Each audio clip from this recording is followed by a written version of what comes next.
Hey now, it's your brother Marcus, Mr. Elements of Inspiration. On the Element of Inspiration Brother Marcus podcast, I am hanging out with the world famous DMC. Everybody knows him from RUN DMC, and one of the biggest things that he's doing all around the globe is visiting various schools and coming in and letting the kids know that they can have a dream, that they can do some exclusive and extraordinary things. And I'm glad that he came out to Philadelphia. Yes. Morton McMichael, how you doing, man?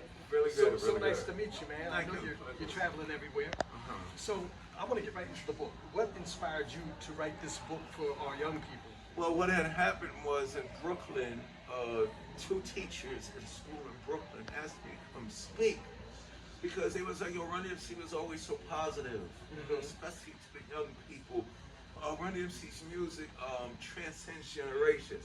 So at this particular school in Brooklyn, the kids were so, their morals were so low, their excitement about life was so low because every summer vacation, a kid was getting killed by stray bullets. So that's all the kids was knowing, losing another kid, this and that. Plus with all the negative stuff to social media, Yeah. she was like, come to school and speak to the kids about hip hop. And I went and spoke to 3rd, 4th, 5th, and 6th graders, and I left. It must have went really good because they asked me to come back. They would say, D, after you spoke, the attitudes of the kids changed, the way they look at, you know, learning and cooperating changed. So I came back again, spoke again, same thing happened. So the 3rd time, they was like, you need to write a book. Yeah. I was like, no, I don't want to write a book. Then it was like, okay. So they brought me back the 3rd time. After the 3rd time, they was like, D, you got to write this book because your message could reach so many kids, you know, kids that are getting bullied, picked on and teased. A lot of kids, you know, join gangs just to be fit in with other kids or just to be down and all that. So I said, okay, here's the deal. I have an experience from me being a kid and growing up, you know, in my neighborhood that that can relate to kids all across the nation and other neighborhoods. But y'all are the educators and teachers. Y'all on the front lines with these kids 5 days a week, sometimes 6 and 7 and after school. I'll write the book if you help me. And they was like, really? Because I think it's better if the educators get with the artists to convey the message. So it was some encouragement by some teachers who thought that the good hip hop had an important message because it was hip hop created by young people with a message for young people. So we did the book, and I started going to the schools and reading to the kids, and it just went from there. Actually, the whole school thing started. I started speaking in high schools first, and then the high school educators was like, yo, you got to go to the middle schools. Wow. Went to the middle schools with it. You need to go to the elementary, but in order for me to go to elementary, I needed to create a book that they can relate to. Wow. And this is a powerful book. I'm not going to get all into the details of it because I want people to... Everybody can relate. Yeah, everybody can relate. I mean, when you were talking about being a young kid and, you know, being picked on, I'm going to stop right now. I want to give the book away. Make sure y'all buy the book. Yep. Daryl's Dream. Daryl's You can get Dream. it on Amazon or any local bookstore. And it's right here, everybody. Daryl's Dream. Make sure you get it. I know you got to go. I know you're moving around, traveling and stuff. So my next question is this. What would you say to our adults and young people about education? That's what I believe that they need to know. When I was in kindergarten, I saw my first comic book cover. It was a Batman comic. I didn't understand the words, but it was something about the picture that spoke to me that was very captivating and powerful. By 1st and 2nd grade, I'm sitting in school paying attention, doing my homework, asking questions, because I want to know what's going on in that book with that picture on it. We have to start meeting our children where they at. Find out what it is that they like, and the books and the curriculum should be based on that. Jam Master Jay, rest in peace. They told him in school, you cannot be in the band unless your grades are up. So what did he do? He got those grades up. So now we're dealing with the social media of generation. We're dealing with all the kids want to be rappers, all the kids want to be athletes. Now, if you were blessed and talented, or even if you're not talented or blessed, and you work hard to do that, then albeit. But the shocking thing that the world does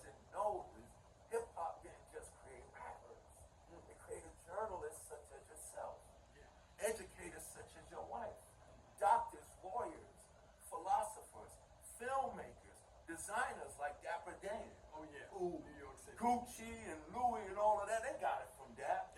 So we have to start meeting the kids where they at in a creative mindset.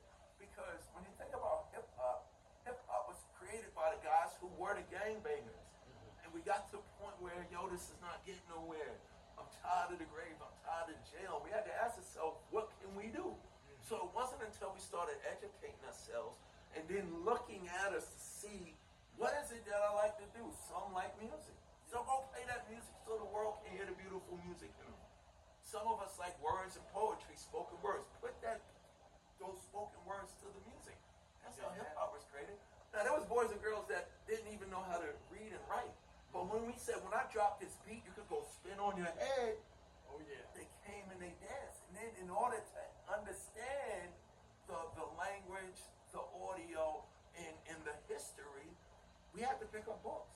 And then it's the other kids. Arts are very key to the success and the education of our children. Absolutely. Graffiti was only wrong because we were writing on walls we didn't own, but we had to get it out of us. So now, if you go to New York City in the Soho or the Village to the art galleries, there's a Rembrandt, there's a Picasso, but there's also a Basquiat and a Keith Haring. There's also your favorite graffiti artist work of art in there, and these guys are making a living off it. So I think right now, it's what the teachers in Brooklyn set the example with by bringing me into the school to speak. We got to work together. The educators and the artists is the key to the success. And also, people like you. You have the platforms for what's really going on and what needs to go on in our communities to be seen and heard. So what we're doing right now here is hip-hop. You know, from Spike Lee to Hype Williams. Oh yeah. Oh yeah. They don't rap, they don't drop no beatbox, but they're making films that are informing us of history and what we can be. So that's the key. And I just want to say I appreciate you for your, not just your career, but your influence, how you've influenced so many people like myself. I started out as a rap artist. Yeah, but it was because of you. You said, I'm the king of Well, rock. okay. You made us feel like I can do this. Now, that's the key. You saw today, the kids was, I don't know you. I said, yes, you do. Yes, you do. You heard the song. When I started singing Tricky, they sung right along. Yeah, and what movie was that from? Sonic the Hedgehog. Sonic the Hedgehog, and all of them went in here And singing. what's crazy is, it even goes further, the historic scene in White Chicks. Kids be going, oh, we don't know. I said, did y'all see that movie, White Chicks? Yeah, that's a funny movie. I'll start saying, oh my God, you're the white chick, it's Tricky, man. So generationally, we're connected. Yeah. You know what I'm saying? So the same thing I did for you, and the same thing the thing that did for you is doing for these kids with this book. Absolutely. It didn't start with me. For me, it started with Kool Moe Dee and Melly Mel Yeah. and Busy Bee. Furious Five. And the Furious Five. Even though Mel and Furious Five rap like that, they always put little messages and go to school, don't do drugs. We had to slip it in there. We wasn't preaching. Right. We wasn't saying you're wrong for doing that. We just gave them the options. And I'll never forget this. Kool Moe Dee, he said this rhyme and it blew me away. Because before he battled LL that we know all through the 90s, he was in a group called the Treacherous Three. Yeah, I remember. And they had a song called Yes We Can, where they sampled another pioneering group that we know, the Pointer Sisters. Oh, yes. Remember, I know we can make it. I know that we can. I know darn well that we can work it out. So before hip-hop, all of our James Browns and Curtis Mayfields were giving us these positive messages. So we was like, yeah, we get it, but how do we communicate it? So we took their music and their lessons and created our own language. But I remember Kool Moe Dee, he was like, yo, and even in this current period of hip-hop, everybody's looking at the results, the money that these rappers Yeah. And there's a lot of hip-hop that shouldn't be getting the money there. Nothing against them as people.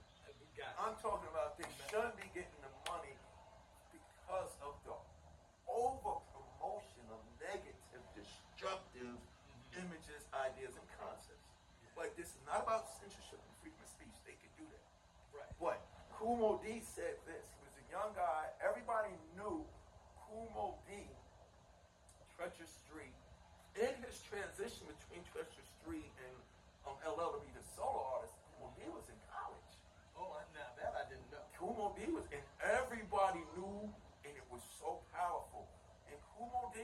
you know, when you look at the money and the mansions and MTV Cribs. Yeah. A couple of years ago, Jesse Jackson, we was at this event, and Jesse Jackson said MTV Cribs is cool, but the problem is it shows our children results and not the process. You don't know what they went through to get there. Kool Moe Dee, over 31 years ago, had this rap. He was like, yo, the money's good. Like, we want to eat. You know, get your car and this and that, live a good life and stuff like that. But Kool Moe Dee hit us with this. So he probably was 19, maybe 20 years old, young man. He said, you know, okay, I got the best drums, I got the best DJ, I got my Mercedes-Benz. But that wasn't important to him when everybody was looking at him and he wasn't just performing displaying his talent. He said this rhyme, and I'll never forget this. And this was Kool Moe Dee, the pioneer and inventor, along with Flash, Theodore, and Busy B, and all the great creators of the Kool Herc and them. He said, once a nobody from the neighborhood, I took a hop to the top because I knew that I would excel over the rest because I make progress. I don't consider it luck because I'm not blessed. He said, I got my life all together, love the way that I live, go to school, know I'm cool, and I think positive because it's a right to have fun, lots of pleasures and joy, but it's a brain that separates the men from the boys.